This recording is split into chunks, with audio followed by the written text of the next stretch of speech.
Sr. Secretário de Estado, nós estamos perante o debate na especialidade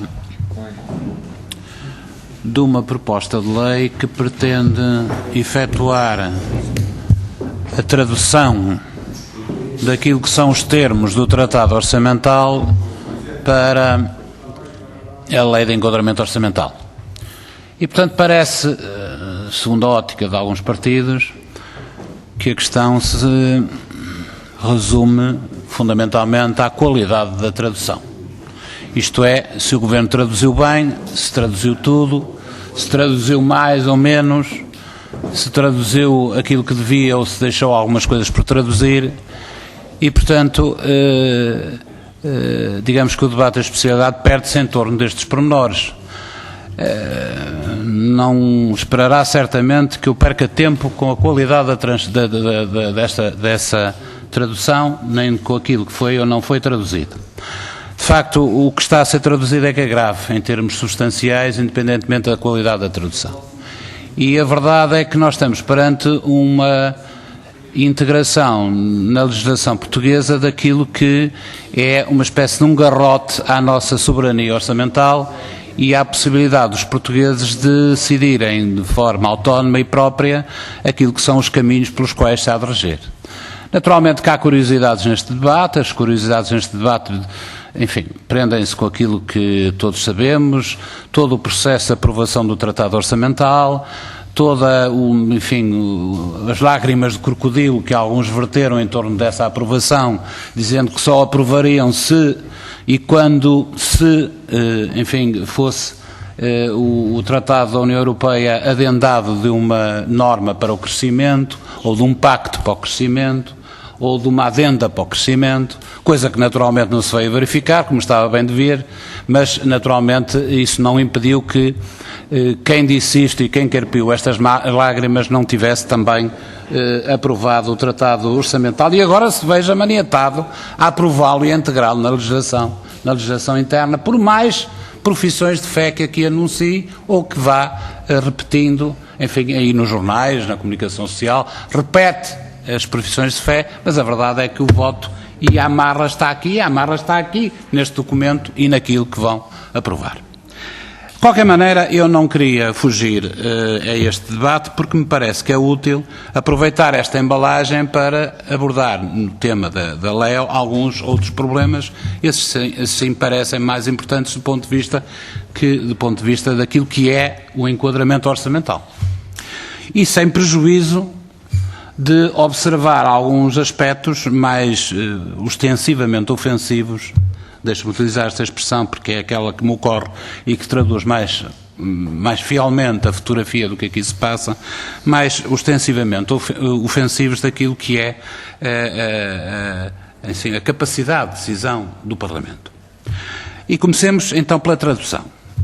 O artigo 12º-D, número 11, prevê que quaisquer alterações ao quadro plurianual que é aprovado aqui, nesta Casa, quaisquer alterações a este quadro plurianual sejam aprovados naturalmente pelo Governo, segundo os mecanismos que entenda fazer, e depois comunicados à Assembleia da República. Isto é, o papel da Assembleia da República, que originariamente, em tudo aquilo que é a aprovação do Programa Plurianual de Despesas, tem um papel-chave e um papel constitucionalmente reservado, passa a não o ter em alterações. E eu gostava que o Sr. Secretário de Estado perdesse algum tempo a nos tentar explicar qual a lógica do número 11 do artigo 12º-D, que, salvo erro, e se a memória não me engana, acrescenta aqui que o desvio dos limites e previsões referidos no presente artigo ou a alteração ao quadro plurianual de programação orçamental que modifica os valores dos referidos limites e previsões são objeto de comunicação por parte do Governo à Assembleia da República. Li. Não alterei nada. Li. E, portanto, qual é o papel da Assembleia? Como também ocorre, isto aqui já foi referido pelo deputado João Galamba, a natureza claramente inconstitucional do artigo 17º-A, mas não vou perder tempo com isso que me parece que é mais alargado. E deixe-me fazer uma referência aos artigos integrantes do capítulo 4, o novo capítulo 4, o 72B, o 72C e o 72D. Ó Sr. Secretário de Estado, vamos lá ver, eu vou-lhe fazer uma pergunta geral. Que amarras é que o Governo tem, via tratado orçamental ou via outro tipo de documentos de natureza europeia, que continuem a manietar, quer o Governo, quer o Partido Socialista, a opinião e intervenção de um órgão absolutamente ridículo que existe no nosso ordenamento jurídico para orçamental.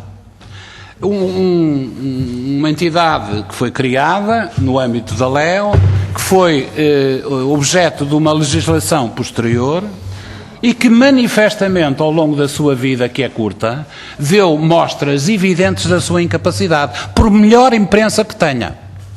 Por melhor imprensa e cobertura que tenha na imprensa. É absolutamente ridículo aquilo que um órgão chamado Conselho de Finanças Públicas faz. E não só não cumpre, enfim, 90% daquilo que lhe está cometido na legislação vigente, não só não cumpre, visivelmente não cumpre. Basta ver o decreto-lei de constituição deste órgão para percebermos que não cumpre 90% a 95% das suas atribuições legais, mas é remunerado, enfim, principescamente, coisa que, pelos vistos, não preocupa muito a opinião pública.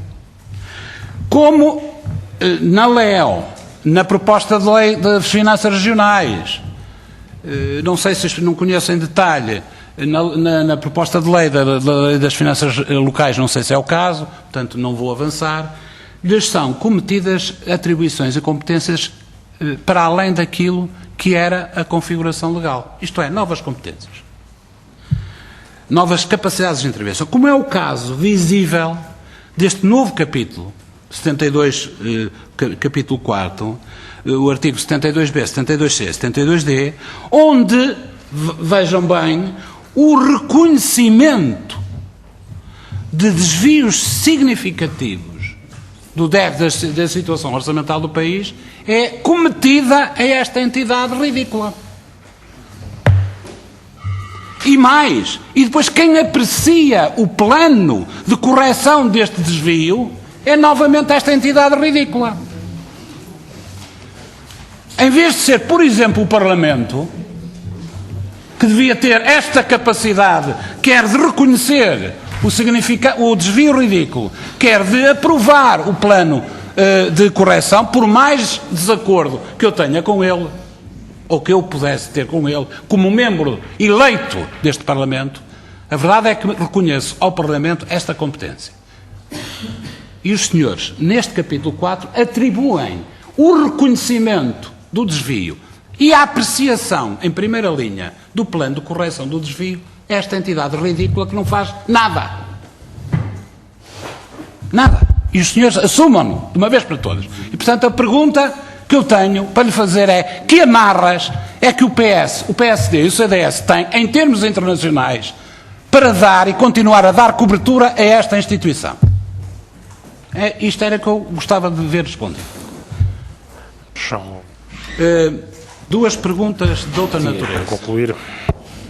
Prazos de apresentação da Conta Geral do Estado.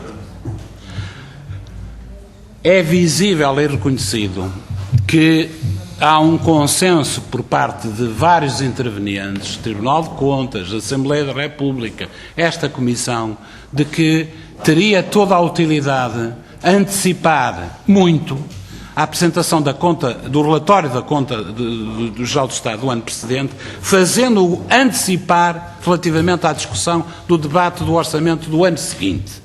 Isto é, que o Tribunal de Contas apresentasse o seu relatório até 30 de setembro. O Tribunal de Contas manifesta-se favorável a esta alteração, que me parece que é consensual. 30 de setembro, mas para isso, naturalmente, teria que o prazo de apresentação pelo Governo da conta ser também antecipado de junho para finais de março. Qual é a disponibilidade do Governo para encarar esta possibilidade, que, do ponto de vista político, era, para mim, bastante importante. Segunda questão. Sr. Deputado, lembro também que eram 8 minutos. Estou a conceder a mesma... Muito bem, obrigado. não diga, não antecipe o que vai dizer. Muito obrigado. É melhor porque às tantas arrisco-me a ter que intervir outra vez. Pois é. Na lei atual há uma secção 2, Orçamento de Base 0, que pertence ao título 3, capítulo 1º, que foi objeto de uma introdução num debate ocorrido na legislatura passada, controverso, não foi unânime nem consensual, das duas uma. Ou temo-lo aqui na lei para fazer figura de corpo presente, ele é útil e é agarrado pelo Governo, ou não é útil, não é agarrado pelo Governo, mas vale eliminá-lo. A sua opinião, Sr. Secretário de Estado. Muito obrigado, Sr. Finalmente, mapa 15 e mapa 16, artigo 32. O que é possível fazer a estes mapas para os tornar credíveis, execuíveis e inteligíveis perante o país?